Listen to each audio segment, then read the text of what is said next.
来吧，新玩具！哎呀，这是谁呀？这不是曾经官方炒到了700多块钱的便骑天灾吗？虽然也是个废案，但是我就纳闷，这玩意儿为啥也炒起来了嘛？这不现在嘛 ，KO 版来了，原大原配，没有任何的改动 ，QT03 盒子还是挺大的。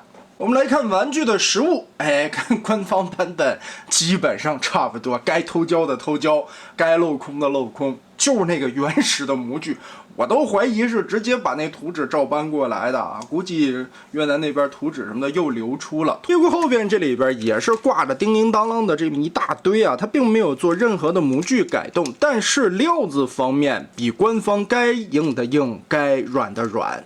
怎么形容呢？我们边变边看吧。官方的那个材质啊，它是把整个的塑料件用的是同一个塑料的配方做出来的，所以它的软硬程度是一样的。KO 版本吧，尤其会出现在这个烟囱上边，这里边有一个活着的3个爪头，是可以卸掉的，但是我感觉这一块偏软，就不是很稳固，挺容易掉下来的。这个是它 KO 版本这回的毛病之一啊。但其他方面的料子，我觉得像这些材质，摸起来的手感，包括透明零件这一块是透明件上的漆，这些都是要比官方的那个硬度要高很多的。手炮的部分，我们先把它变形，旋转一下，拧过来，拼合好。当然水口这些地方也都狼牙狗啃的，这便宜嘛，这玩意儿才几个钱，是不是？你能跟700块钱的高贵官方相比吗？车门抠开，2个烟囱折过来归位。好的，然后我们先来拆车头的部位吧，这些地方的细节雕琢倒是也还可以，我们拉个近景。模具的精度没什么问题啊，锐度方面倒是也够。包括它这些地方的抠下来各个派系的标志啊，杀了人以后当成勋章一样的这种嵌进去的感觉，前边这里的防撞栏，所以再加上这个模具的精度，国产的 KO 嘛，精度自然是没问题的，但是紧，玩起来这个地方，尤其你看像拆这个地方的时候也会感觉到紧，包括轮子和侧面这里的插扣也很紧。挺吃力的，把它拨开，另一边也拨开，而且在转动这些轴的时候啊，也会感觉到阻尼感很强。卡回去，另外一边的车头嘛，不对称式的变形，我们要把根部这个旋转一下，延展开，这回再卡回去，卡回去，咯哒一声的这个锁扣位置也感觉是偏紧的。防撞栏折开，根部左右2块旋转一下。我们把这个胸的造型先定住，夹起来，好，这块就有了。其实，在原始设计上面，我觉得这天灾这一块算是一个亮点设计吧。脖子啊，这说起来，这回 KO 版的脖子也比官方那个紧好多。官方那个因为料子软嘛，这地方是一个开口的球形关节，所以特别容易掉。你看 KO 这次你揪着脖子甩都不会掉。接着咱们来拆胳膊。把它打过来，左右这里先拨开，肩膀位置的锁扣，中间这里的插扣阻尼感也很强。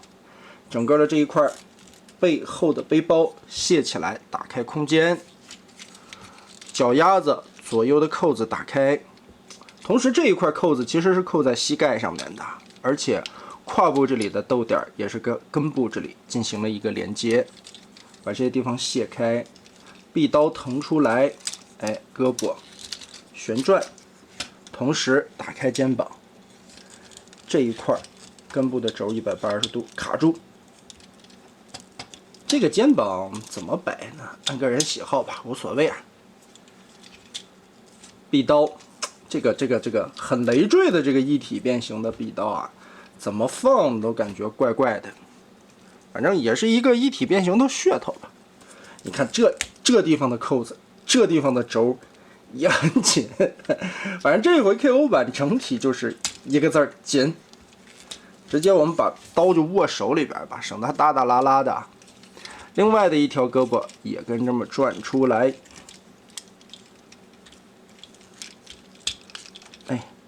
扣子卡住了。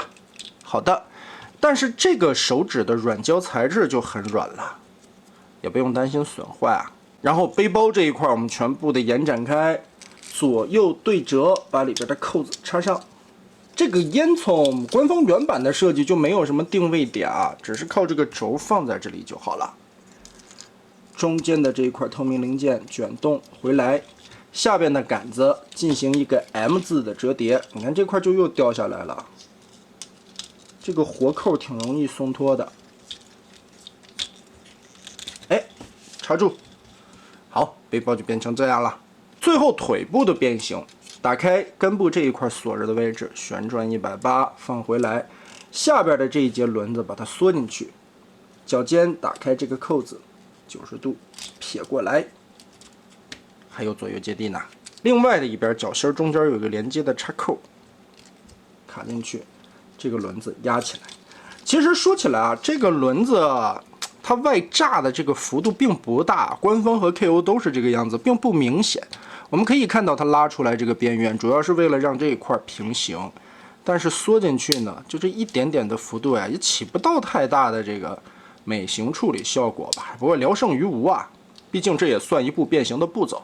那好嘞，以上就是这一款 QT03的一个变形过程。整体来说啊，在把玩的手感方面，我觉得主要还是一些偏紧的关节。还有这个烟囱容易掉啊，其实在玩的过程中会有一些不爽。整体来说有多紧呢？尤其你变成人形以后，你看这个胯部，哇，这个关节的轴活动都挺紧的，所以在变形的过程中也能感到很生涩的一些阻尼感啊。我觉得是不是故意的把这些关节调紧了呀？这个不得而知啊，但是手感明显比官方要紧好多。也是因为料子的这个关系吧，最主要的一个原因啊，它是能把官方的价格给你稳定下来的。反正不管怎么样吧，就算是一个正版的玩家，我主要收藏正版玩具，这些 KO 我看都不看啊，你会700块买一个曾经的废案吗？你说实话，这个模具它也不还原电影里边的样子，对不对？说白了，这个天灾在制作的过程中啊，也是官方当时协商之间的一个时间差。原先可能给到塔卡拉这边设计师的时候啊，是这样的一种感觉啊，设定稿里边怎么样，但是到电影里边正式登场的时候，人家把那个案子推翻了，人又重新设计了一个，但是玩具已经设计好了，甚至模具已经开了，已经在生产的过程中了。你要是推倒从头再来，这一笔开销就完全都报废掉了。所以你想偷胶都能给你偷成那样的官方，不可能把这个东西推倒重来，不可能。所以这个天灾先拿出来卖。有可能在后续的 SS 产品里边，或者说过几年在重置变期玩具的这些角色的时候，再给你把那个还原度很高的，那样给你做出来。所以这也是玩了这么多年官方的一个由来已久的优良传统和套路啊。所以大家看看接受就得了。之后翻回来，咱聊哪儿来着？对，聊到这玩意儿为什么会炒到700块钱，是我非常纳闷的一件事情啊。我当时在说，今年玩的几款官方非常不错的产品啊，比如说什么塔恩啦、白狮啦，那些角色炒高，我觉得情有可原，因为做的足够精彩，设计也足够优秀，包括诚意方面做的竟然也都是不错的。而这款变期的天灾，你说它又不还原，又哪都空，又是其实说白了还是一包片片，变形结构也没见得多新颖，可能也就是头。这一块车头的部位啊，变完了胸甲这个仿骷髅的这种感觉，而且是一个左右不对称式的变形，就这么一个亮点没了。料子又软，变形，其实说白了，变完车以后后半个也都稀里哗啦的。就这为什么炒到了700多？可能也是奸商们看到了，这是目前电影热度推出的时候反派的 BOSS 独一份的角色，其他的没有了，第三方厂商甚至都没生产这个角色。而其他的基本上都是一些不可变形，能变形的就仅此一款，你想要不想要，反正就这700块爱咋咋地。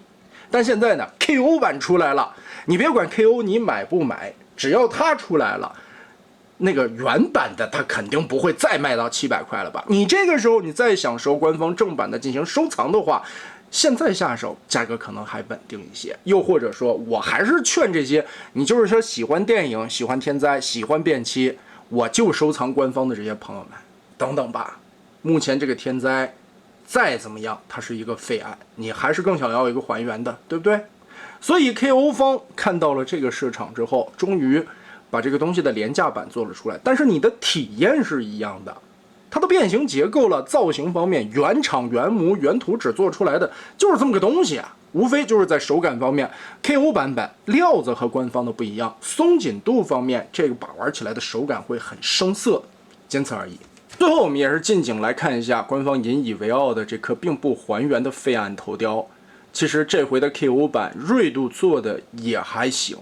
往往啊，一些 KO 版本虽然说是官方原图纸翻模做出来的，头雕做的都会偏肉。这一次的这个 KO。反正说得过去吧，毕竟它才卖多少钱呢，对不对？